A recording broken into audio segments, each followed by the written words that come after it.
All right, now look, today I'm going to be showing you guys how to make braciole. Now, this is a super simple dish to make, but every single time you make it, it will definitely impress all of your guests, especially during the holiday season.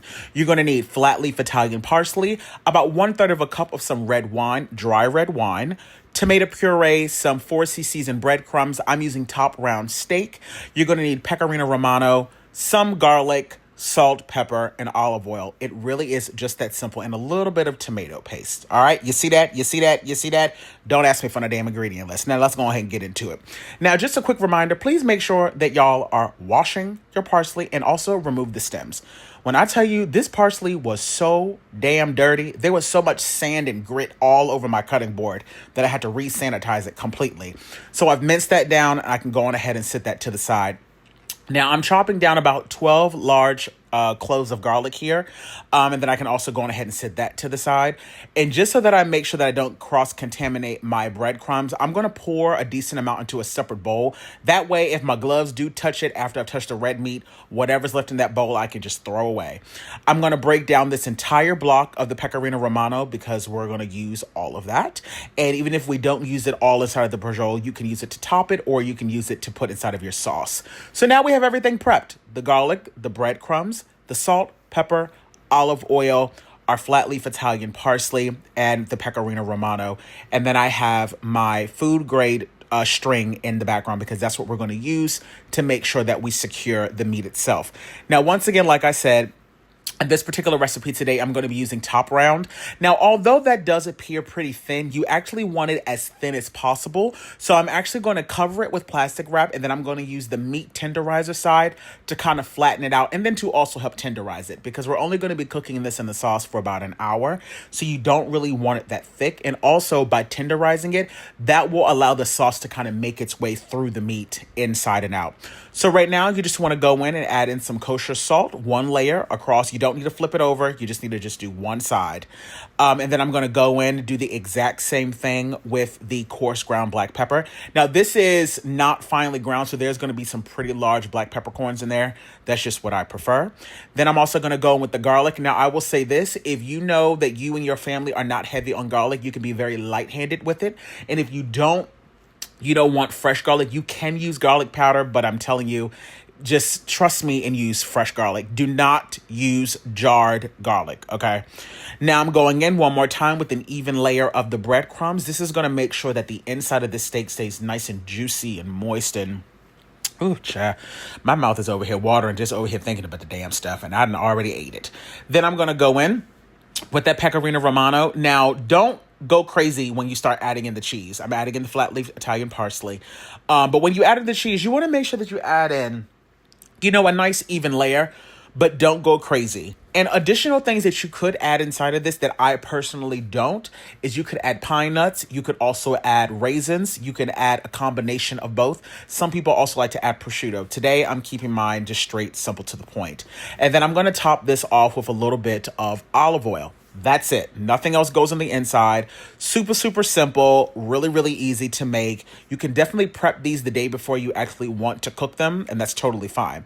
And now you're just going to roll them up nice and tight. Now, because these pieces of steak are pretty long, I'm actually going to go on ahead and just cut them in half because I don't want it to be too thick when I'm rolling it up, or it's not going to cook through the way I want it to.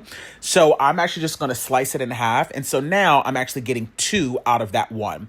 And just in case any of you guys are wondering, that meat is totally fine. I know you're probably wondering, why is it brown? That just means that it got a lot of oxygen to it. There's nothing wrong with it. Trust me. So I'm going to go on ahead and roll all of these up, get all of those done. If you don't have the food grade, the twill there, the string in the back, you can use toothpicks, but I just find this string to be a lot easier. Now, as you can see, I laid down 4 pieces of string on the cutting board. It just makes it easier to kind of tie it up so that you can already see where everything is lying. You want to make sure that the ends are secured tightly. I'm not doing anything fancy with the knots, literally just tying it down and then double knotting it. And you want to make sure that it's tight, but not so tight that it's going to end up breaking. You're essentially just doing this to make sure that the meat itself doesn't unravel once you start to cook it. So I'm going to do that to all of them. And then once I do get them properly tied down, I go in and then I remove the excess string. So I'm going to do that to all of them. And then those are done. Now, another thing that some people like to do that I personally don't do is some people will already have their sauce already going. Now, if you have, homemade sauce that you know is already full of flavor, by all means use it. But I find that it's best to kind of build the flavor while you're making your brajol. So I add in just enough oil at the bottom to cover the bottom of my Dutch oven, about 2 tablespoons of some unsalted butter. And now I'm going to start to build flavor in my pot. I'm going to brown these off. I'm only going to flip it one time. So allow it to sit on one side for maybe about a minute or so. Keep an eye on it so that you don't burn it. You're not trying to fully cook it. You're just simply adding color. And as you add that color, that's going to release a lot of flavor and goodness stuck to the bottom of that pan. And all of that is going to contribute to the sauce that we're going to make, because we're really making a really simple marinara. We're not making anything fancy at all. I'm going to repeat that process for all of these, and then I'm literally, like I said, just sitting them to the side.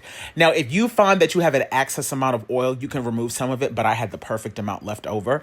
I've added in about 1.5 tablespoons of some tomato paste. I have my heat on about a low medium. You don't want it too high because you don't want to burn the tomato paste. But by cooking this tomato paste right now, you're really waking up that tomato flavor, which is what we want. I'm adding in, again, garlic. You can add in as much or as little as you would like. If you don't want any additional garlic because you've added in a lot in the meat itself, you can totally skip that step. But I figured, why not use it? I'm not going to waste it. At this point, I have my heat on low. And don't worry, all of that stuff at the bottom is about to come up because we're going to start to gradually add in our red wine. And all of that goodness at the bottom is going to come up, and again, that's going to create a lot of flavor. Again, make sure that your heat is not up too high, number one, because you don't want to burn that garlic or it's going to leave really bitter taste. And you also want to make sure that all of that goodness on the bottom is able to come up. Once you can see that a majority of it has released from the bottom of the pan, you can go on ahead and add in that last little bit of wine. And like I said, I used about 1/3 of a cup. Allow that to cook for, I'd say, roughly about a minute or so. I love that hint of red wine in mine, so I don't allow it to cook off for too long. And then I'm going to add in my 2 large jars of my tomato puree. And this particular tomato puree, I don't know if you guys saw earlier, does already have basil in it. I'm going to add in a nice 1.5 pinch full of some coarse kosher salt, some black peppercorn, some of that flat leaf Italian parsley. You could also add in basil. And I'm also adding in some more of that pecorino romano. I'm going to give this a good mix. I'm going to allow this to come up to a light simmer. And while it's doing that, I'm going to go in, taste it to see if I would like to add in any additional salt and pepper to it. Some people like to add in a little pinch of sugar to kind of cut some of that tartness. For me, I don't bother doing that with this particular recipe. Now that it's come up to a simmer, I'm going to add in all of the meat directly to the pot. Make sure that it is completely covered. I'm going to add in the drippings and everything from that pan. And I'm going to turn the heat down to low. And I'm going to partially put the lid on this. And I'm going to actually allow this to cook in the sauce for 1 hour. 1 hour, you guys. And let me tell you, oh Jesus, the flavor is just immaculate. Every now and then, make sure you're going in, mixing it around so that nothing sticks to the bottom. But when I tell you, the smell in this house is absolutely incredible. And just like that, they're done. I'm telling you, this is such a fantastic meal to make. You can eat these by themselves. You can serve it with pasta if you want. I don't think pasta is necessary. I just kind of eat it by itself. I just put it in a bowl, honey, slice it open so that people can see the beautiful inside. You can see the breadcrumbs, the cheese, the garlic. And now I'm just topping it off with some more of that flat leaf Italian parsley. Some of that. Now I'm topping it off with Parmigiano Reggiano, of course. And that's it, folks. That is how I make my braciole. I hope you guys have enjoyed it. This is a recipe that is great for the holidays or for a date night if you want to impress somebody. This is definitely one to add to your collection. All right, I'm going to go ahead and do me a little taste test now, child. All right, bye. Let's go in for a taste test, shall we? Here we go.